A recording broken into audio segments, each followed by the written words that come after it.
Welcome to this week's OK at Work with myself, Sawyer, my colleague, Russell Berger, both attorneys at Offit Kurman.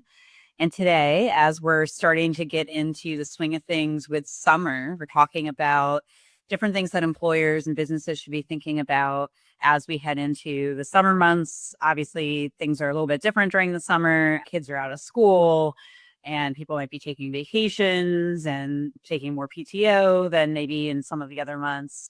So what are some things that folks should be considering as we head into these summer months, Russell?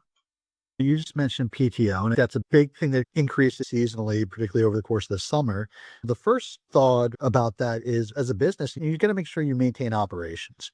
If you don't have it already, you should have in your PTO policies some discretion.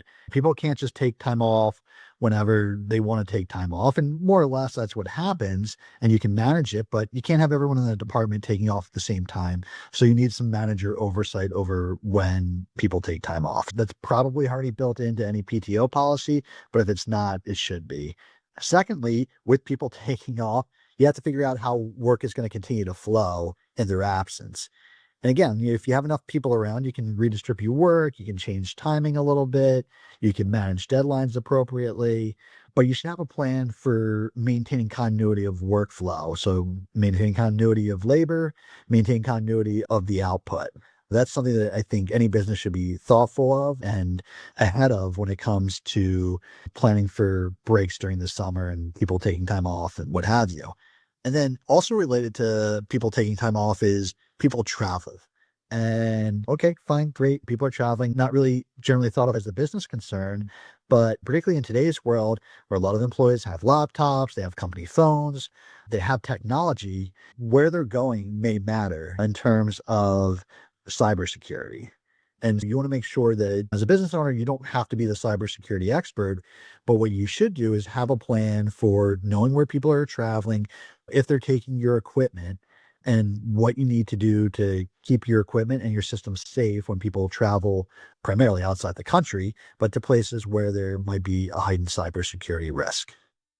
Some of it is also that people are more likely to be sitting in coffee shops or different places where they're just jumping on real quick in between things to check things. And always good to be educating your workforce on some of those issues on a regular basis, because obviously that's a common practice, even when people aren't on vacation or traveling, but there are risks associated with that. And you want to make sure that you're being mindful of that, because it might be even more likely that someone is just moving along quickly and not really thinking about these things while they're at Disney World and the kids are on a roller coaster and they're checking their emails or whatever it might be. So there's a lot of things to remind employees about during summer, a lot of initiatives to make sure that you're being careful about client information and data and sensitivities. It's just a heightened time that folks might be treating that information more casually.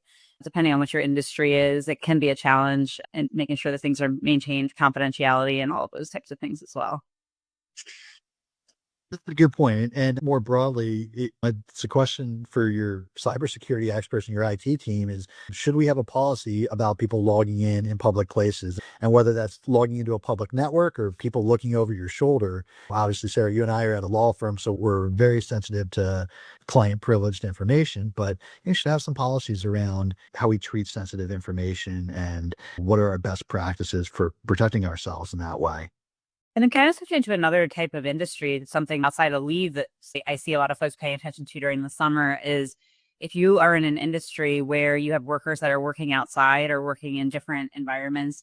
Obviously, a lot of the country gets really hot during the summer, hot, humid, tough conditions.